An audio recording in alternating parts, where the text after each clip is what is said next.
Well, hello friends, I'm out in the garden and today we are getting into more summer weather, and what I'm going to do today is actually plant a few different things, and I thought we could do it together because these are tasks I leave till certain times of the year and I wait a little bit longer on them. So we're going to start by finishing up planting the pumpkin patch. I've planted a lot of it. I moved it this year slightly and I'll show you why.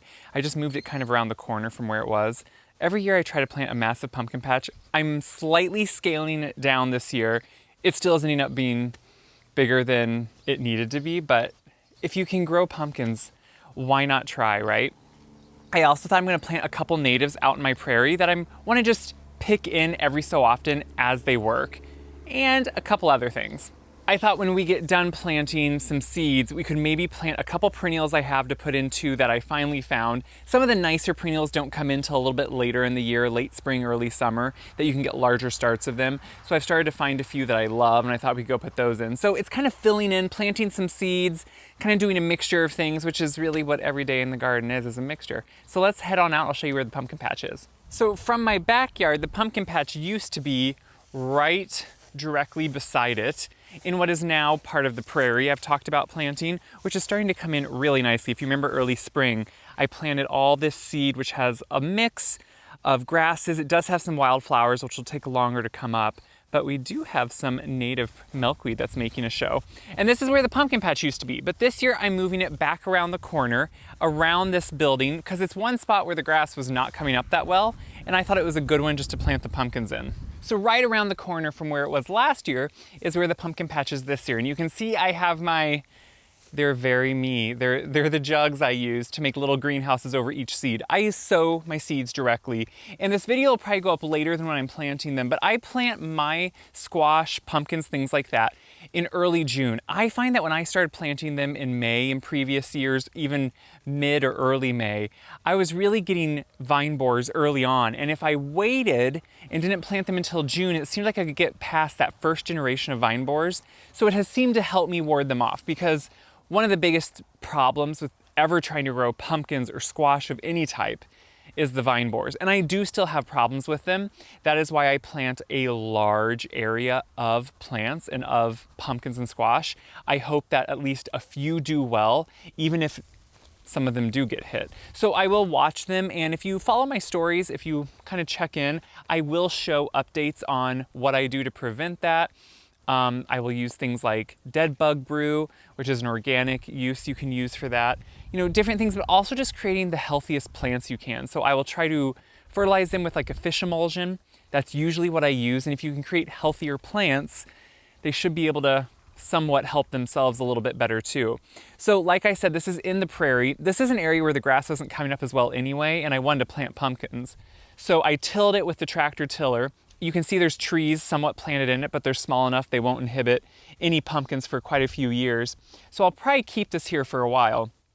And it does have a grass strip still on both sides, which I like. So the traditionally farmed fields around the house will still have a bumper between them with the grass. I'm glad for that. I think that actually could help the bugs a little bit too. I personally think my bugs are always worse because I'm budding right up to conventionally farmed fields. And since they're sprayed for bugs usually, they seem to come into my pumpkins maybe even more. So we'll see this year how this is, but I have a few left to plant, so I thought I'd take you through the process. So I'm going to show you all the mess here. This is on my gator. These are all the seeds that I have planted, and I save them year to year. If they're just 2 years old, I still use them. Once they get past 3 years old, I start questioning and possibly buy new seed. It just depends. So all these, I'm trying to think, I think I had to purchase just a couple this year, otherwise they're all saved. Then what I do is make kind of a quick map of where everything is planted. So if I need to go back and replant, instead of tagging each hill individually, I will write it down so I can go back and look on this and just count down to where the seed maybe I need to replant would be, and then know what it is.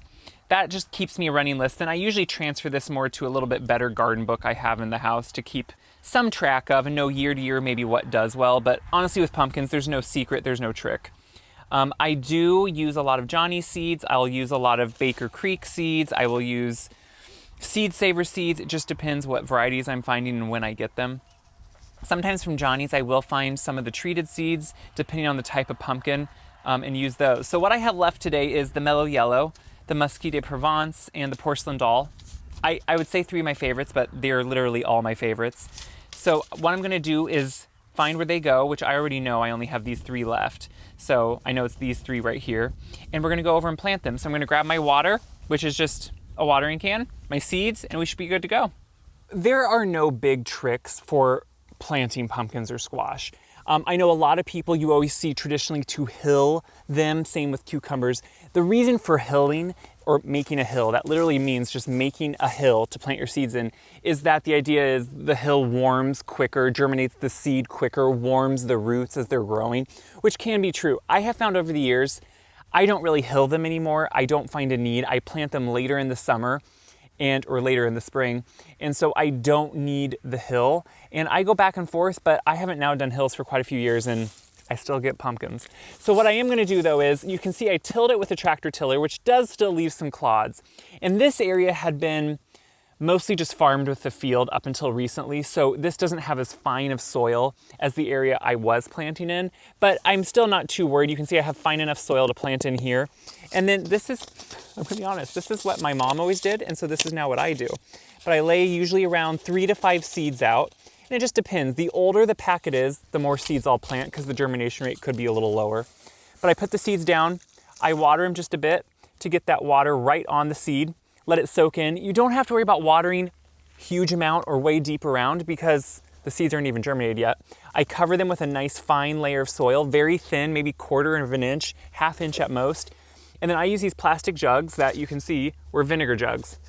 We save these year to year when we do a lot of canning. And what this does is it protects the seedling, it warms up, but it creates a little condensation too of where it's gonna germinate quicker. And that's what's really nice. Now I will put dirt up around these. A lot of you always wonder, because I do this in my garden every spring too, wonder why they don't blow away.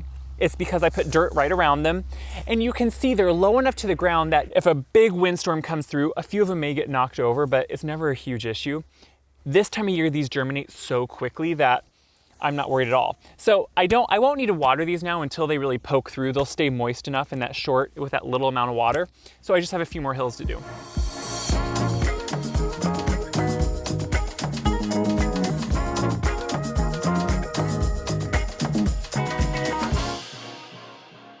I'm going on the last one right now. This is Porcelain Doll, one of my favorites. You know, the reason I started growing so many pumpkins, because that's usually a lot of people look at me like I'm crazy, is I wanted to have pumpkins everywhere in the fall. I do grow them to eat too, but I wanted for aesthetic reasons, just for vanity reasons, we can say, I wanted pumpkins to place everywhere, and they're expensive, super expensive, especially the specialty ones. Seeds are a lot cheaper. So I just started growing a lot of them, troubleshooting, having good years and bad years. Probably more bad years than good years, to be honest, but I still do it. And yes, I have to water them. So what I do is kind of separate. Behind me, you see a few hills down here. They're not hills, I call them hills. Those are all the more ones I'm gonna for sure eat. They're the Canadian crookneck, which is like a butternut. There's delicata, acorn, buttercup, kabocha. And while a lot of the ones up here are heirloom ones, that are squash, pumpkin varieties you can eat. These are for sure the ones I want to eat. I keep them separate just so I can care for them a little bit differently with bugs. As far as watch them closer, I don't want them to die. So if I need to pick off bugs more manually on those, if some of these die, they just do it. If I get out of hand and can't handle everything, and some of these go, that's okay. But I know my ones I want to save and preserve and have in the basement for winter use, I know they're all together. So it's just a way for me to separate it. But now I thought we could go on, since I've been talking about the prairie and you see it behind me, it's just grass right now. It's actually coming in pretty well, especially for how dry of a year we're having. But I got just a few natives I want to start popping in, because that's what I kind of want to do. I have dirt on me, friends. And that's okay. That's what it's like when you're outside. What I thought is I want to start just popping in a few native plants every year, just a small amount, whatever I can handle. And then over time, I'll get more and more kind of neat flowers to go in the prairie too. So I mentioned it just a little bit ago, but for those that don't know, I took about, I think it's a little over an acre around my house in the field around my yard, and I put in some prairie type grass. I've got a lot of questions, what is prairie grass?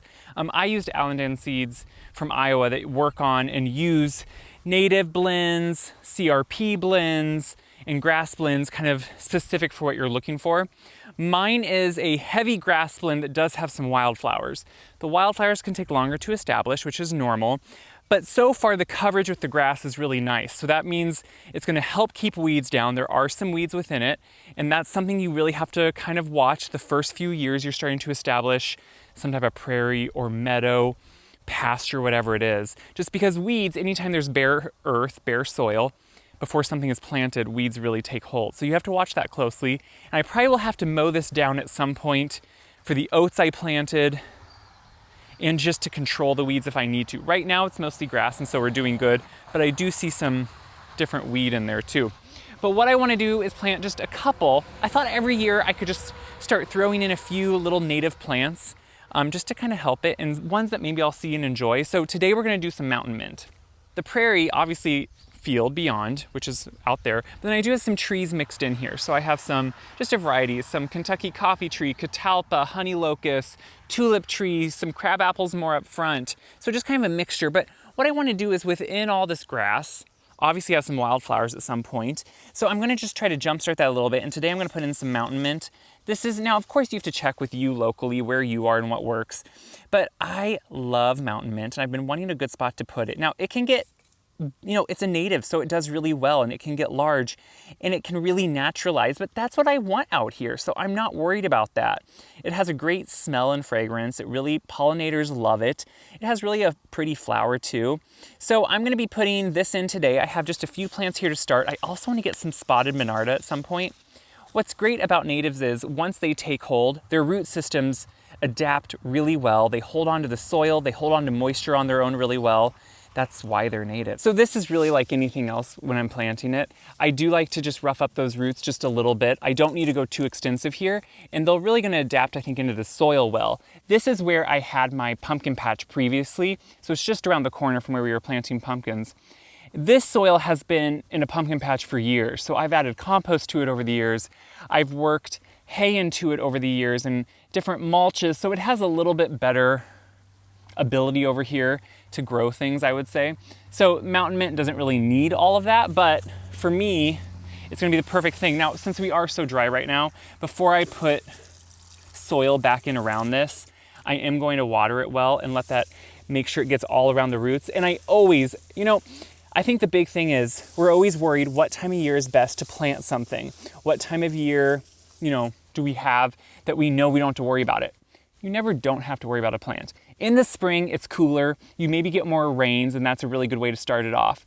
But you can plant all through the summer. I do. You just have to know what you're doing. Remember where you planted them, what you planted, and make sure you water them accordingly. So what I will do out here is I will put a flag in, just a small yard flag, one of those little orange ones that they mark lines with even sometimes. And that will remind me that I need to watch this for water. I'll see that flag and I'll put one at each plant I plant and know I need to make sure that this is doing okay. And obviously, since it's the first year, I'm not worried about the grasses around it really being too aggressive or anything, because everything is just getting started. So it's a good time just to get this in the ground and get started. So I have 2 more to plant, and then we're gonna go plant some perennials just in the garden. So you can't see the plants obviously within this all, but you can see now the white flags I've placed. So that's how now I mark, I mean the ones all the way here in the front, but it does blend in and I wouldn't necessarily know. So this way I can watch for where it's at, remember where it's at, and also come out and easily check. I do the same thing with flags for if I have someone water for me while I'm gone or something, and I will mark specific things that I know I want watched. It's just a good way to draw your attention to it, make sure you remember it, jogs your memory. And now, hopefully, eventually, I'll have some nice white blooms out here. I think often when it comes to something like a prairie or just grassy area, it can feel overwhelming. And it did for me for quite a few years because I knew I wanted to do this, but didn't know how. And you want it done perfectly right away. That's not always how gardening is. So while I maybe won't have all wildflowers proliferating through there easily right away, over time, they will seed themselves, the ones I planted. I can seed more, but also I can plant a few here and there. And eventually someday you'll notice them. You know, those little things can make a big difference in the end. That's really nice. So we're coming back into my backyard. I finally got a few perennials. This spring, I somewhat reworked the flower bed behind what I call my garden shed. And it's where a lot of peonies are. But it's one where I want to have them perennials that bloom in the summer after the peonies are over. Because peonies are gorgeous, but at the end of May usually, into June, they get done pretty quickly. So you want something that will give you more blooms later on. So that's what I'm gonna talk about. What I do love to do is in front of everything, because I have boxwood in the back with the peonies, I like to have things in front that will bloom. So this spring I really went through and I reworked. It's not blooming yet, which is great because I want it to bloom later. I have groupings of betony and millennium allium, usually in fives, and then I have some summer beauty allium mixed in there too, which are blooming extra early this year. They don't usually bloom this early, but what I love about allium is not only do they attract butterflies, but summer blooming allium like this, as opposed to spring blooming allium that we have like these that are done. The summer blooming ones attract the same amount of pollinators. They bloom for a longer period of time, all the way, at the end of summer, even into fall, they'll still have blooms on them and they'll have seed heads on them that are really fun interest. So I'm gonna plant a few more betony, which I have sitting down here, and I'm gonna kind of just work them in the middle where I have a few dead spaces. So if you're not used to betony, which is stockies, I really love the plant. It's one that when it's first coming up, you don't think much about it. So down here, you're gonna see, it's just this little green plant. It has some nice leaves on it, but there's not much to it. But here in a little bit, it's gonna shoot up beautiful blooms. So the ones I just bought in nice quart-sized containers, look how tall and nice they are. But they get these gorgeous pinky purple blooms on them. They attract lots of pollinators. I find they're super drought tolerant once they're established. So obviously I'm gonna need to water them carefully here when they're new plants. But what I like to do with plants like this and perennials is do groupings of them. So to make a perennial bed feel more cohesive, I'll do maybe groupings of 3 or 5 all the way down the long bed. So you'll get these pockets of color that repeat itself. And that way, to me, it pulls this flower bed together that can sometimes feel really mismatched. It has lots of different peonies and things that can feel all over the place. But then these groupings of perennials bring it back together. So this spring, I reworked this whole bed, dug up mostly all of the millennium allium and betony, and broke them into groupings of 5s all the way down, kind of going every other. So I thought we're gonna fill in with some that I hadn't had enough of, which is the betony. I'm gonna put it in here at the bottom. What's great about a lot of these perennials, the Japanese beetles don't like them, so I don't have to worry about that. And they kind of take care of themselves once they're really established. And so if we come down here, this bed's starting to look really full, but I have a spot where I've been waiting right in here to put 5 of these, because I have 5 millennium allium there, I have 5 allium up here, so I want these betony in between to break that up. And then you'll have this repeating bloom all the way down this long bed. And that's really what I love, is to kind of create these moments of repetition, and it really just draws you back. Same with the Caradonna salvia. I have a lot of that in there too. So I thought we'll pop these in right here, and there's just enough space to squeeze them in around the drip line. So like with anything else I plant, I'm gonna use biotone and everything. That just helps get those roots activated. And honestly, I should have used this out in the field when I was planting the mountain mint, and I forgot. But anything in my garden, I usually always use just a nice starter fertilizer, and the biotone works really well for me. It's organic, and I've been using it for years, and I really do notice a difference. So in this space with these betony, I'm gonna do what I always do and just slightly break up those roots. These have a really usually pretty easy root system. Not only do they take care of themselves, but what I find is after a couple years, it's really easy to split them and make more plants out of them, which is so nice.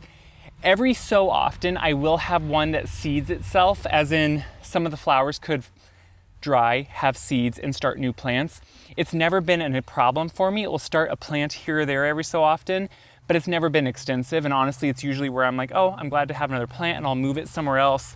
This spring, when I was in this bed working, I pretty much, all the ones I had, I split as much as I could, and I really couldn't split them anymore. And so that's why I ran out, and I had to then wait until some of these nicer ones came in. I can never find betony in the early spring and smaller starts. I always have to wait, it seems like, until these nicer starts come into the plant store. But my local nursery always gets these in, and that's what I really like. It's one that's really easy to manage. It's easy to take care of. I have no issues with it. It never gets eaten by anything. And I just really like it. The blooms are so easy on it. They're nice to cut if you want to cut. I don't usually, for some reason, take this one inside because I like it so much outside. But you can see it's going to fill in this space really nicely. And obviously this year, it's going to be one I have to watch for watering more and I have to take care of. But in the next year, they'll get bigger and bigger mounds. And that's really what I love about more of these perennials that are easier They take care of themselves so nicely. And that's why I'm starting to plant more and more of them. I started with just a couple of these plants a few years ago, and I have started planting more of them because they are just so easy. So I'm gonna water these in, and then I think we have enough time that I wanna go plant my cucumbers.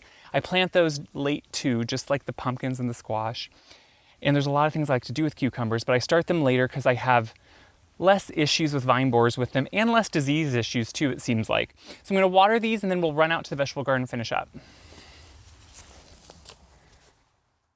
You may think I'm packing my perennial bed quite tightly. I do. That's exactly what I do. I have always found, maybe it's because I grew up with a mom that did this too, but the tighter I pack it, the less weeds I have, and survival of the fittest. They take care of themselves. Honestly, it's never been a problem, and it really does keep so I don't have weeds, I don't have bare soil in my perennial beds, and they just manage themselves so much better when I pack them full. Obviously, giving a plant ample room is important, but getting them tight in there is really okay. So we're out in the vegetable garden, and you often ask when I'm out here what these trellises are for that I walk under. They are for cucumbers usually. I've tried other things on them, but cucumbers work the best for me. I did not make these. They do resemble livestock fencing that you can get at any farm store. They're slightly different in that all of the metal on them is evenly spaced squares. They don't have any bigger or smaller ones. You can see that here behind me on this one. I really like them. They work well, they're easy to manage, they have a rustic natural look. All of that just works well with my kind of look in the garden. So I like to plant cucumbers on them, and I'm planting them here a little bit later, but these are all mostly to use for pickling in the house. So I use these both in my mustard pickles, which you can find on my website. That's one of my great grandma's recipes, and my grandma made all the time, and I still make them. And then I use them for slicing, garlic dill, sour dill, spicy dill, bread and butter, all those pickles. And I do have certain varieties that I think are better than others. Just to go through a few of the varieties that I like, there's a lot of them. Market More is a classic. I don't like this when it gets big, but I like to pick them small for my mustard pickles.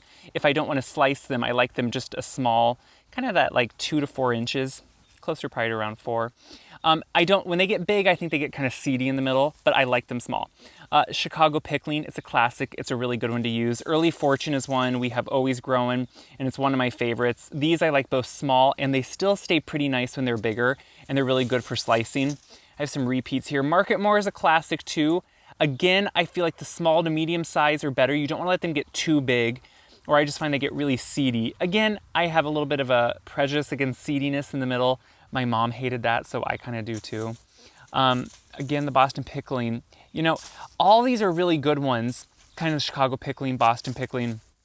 They all are gonna work really well together. You just have to find what you like and what you like to can with or just to eat. All these I do like to eat. The bigger they get a little bitter.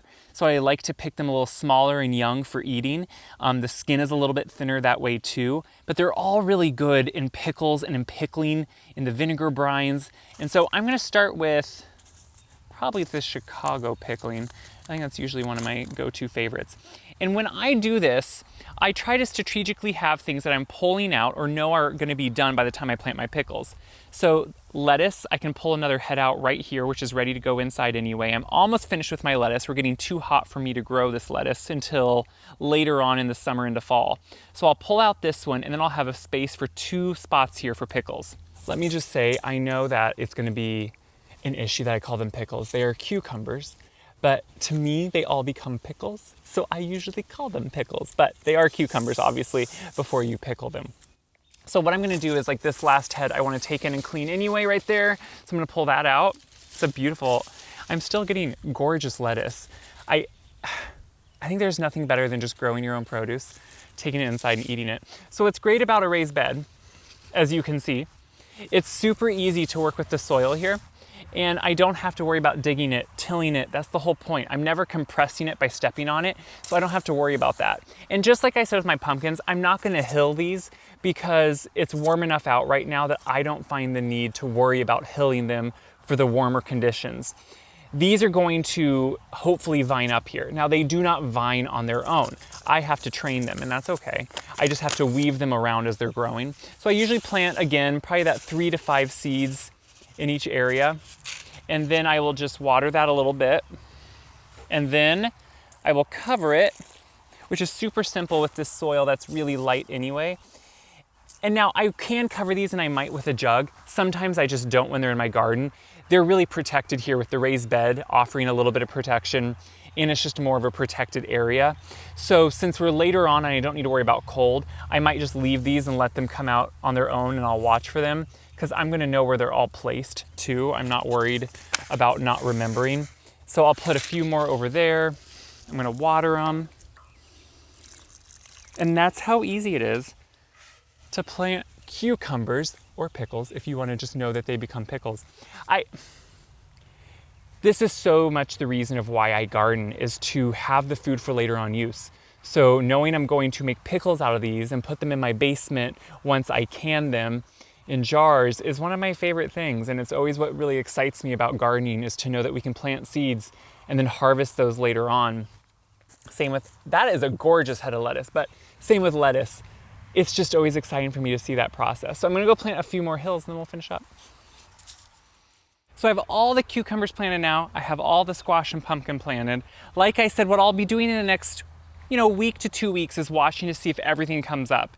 If any of those pumpkins or squash don't come up, I will go out. I'll either plant with a different variety. It just depends.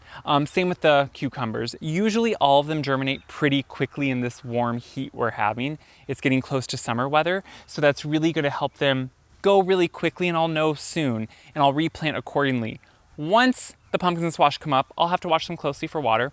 I'll make sure to keep you updated on my stories daily, on Instagram and Facebook, and just kind of show you the process, because I have found that squash and pumpkins, they take care and they take work. As always, it's fun to garden with others, so I'm glad we get to do this together, because I think it's fun to see how each of us do this differently. We find things that work, we troubleshoot, we adapt, because each of us really live within our own microclimate no matter where we are. If we're in the same growing zone, I'm in zone 5B, and that can change no matter where you live. Your zone 5B is gonna be different than mine. So it's fun to garden together, see what works for others. And if you agree, I hope you share this video around so others can see how easy and fun it is. And as always, if you wanna see what I do with the food I grow, check my website, wiseguy.com. That's where all my recipes are that show home canned things to just food on the table to eat at night. That's the whole point. So I have more work to go do. I'm gonna go plant some more cucumbers over now at my mom's, and I'll be done.